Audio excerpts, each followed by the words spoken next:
All right, let's talk about safety. The rules our parents taught us, the classic don't talk to strangers or look both ways. For their time, they were great. But today, they're just not enough. We're living in a world with things like AI voice scams and viral online challenges. So we need a totally new playbook. And today, we're going to take a look at what that new playbook looks like. I mean, seriously, think about it. The old rules were for dangers you could see, right? Strangers, cars. But what about the dangers that are invisible? The ones that come through a phone or an app? The threats kids face today are just so much more complex, and a lot of them are digital and way, way more subtle. For instance, take this. AI can now take just a few seconds of someone's voice and create a perfect clone of it. So a kid could get a call that sounds exactly like their mom or dad, panicked and asking for help.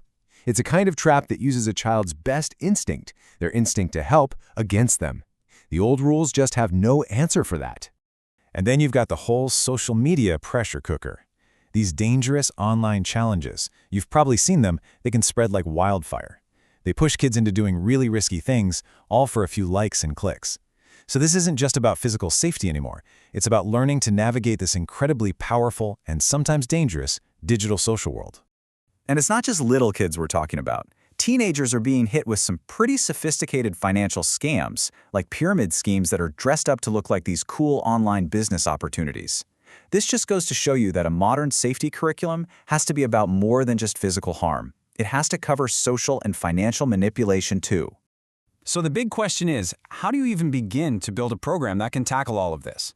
Well, let's look at a new curriculum from Kazakhstan called Personal Safety. It's really interesting because it's been designed from the ground up to give students the skills they need for the world as it is right now. And we're not talking about a little pamphlet they sent home or a one-time assembly in the gym. No, this is a fully structured in-school program. They have weekly lessons that are part of the actual class schedule. The whole idea is to make safety an ongoing conversation, building up these skills bit by bit, week after week. And just look at how deep these goals go. This isn't just a list of don'ts. It's about building real awareness, practical skills, and a responsible mindset. And you see these two at the end? Information security and psychological preparedness. That's the modern part. It's about building resilience, not just teaching rules to follow blindly. Right, and here's another key part. The risks of 5-year-old faces are totally different from the risks of 15-year-old faces. It's obvious, but a lot of programs miss this. A one-size-fits-all approach just doesn't work. So this curriculum is carefully tailored to each age group, and the lessons get more and more complex as the students get older.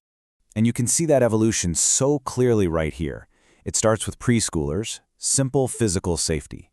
What do you do if a stranger knocks?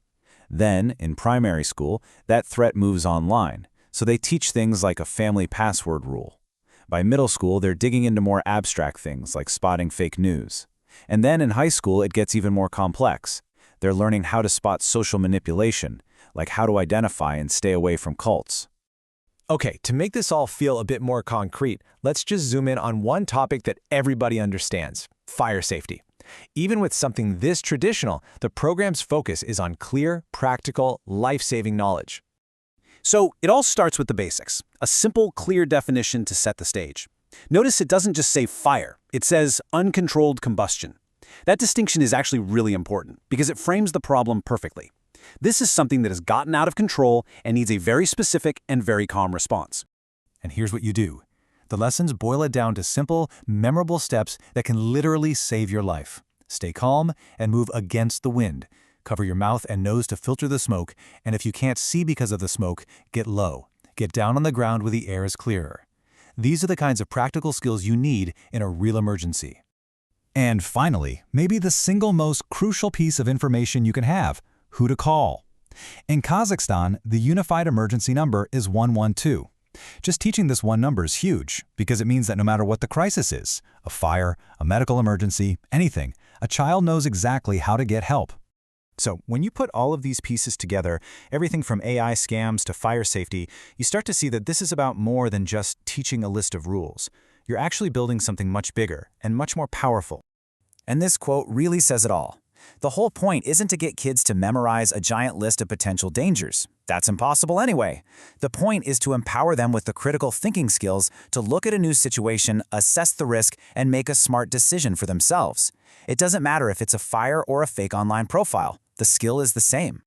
So, In a world that is just changing so fast, maybe the most important safety lesson we can teach isn't a rule at all. Maybe it's a mindset, a foundation of critical thinking, which kind of leads to a final question for you to think about. What do you believe is the single most important safety lesson a child can learn today? Thanks so much for tuning in.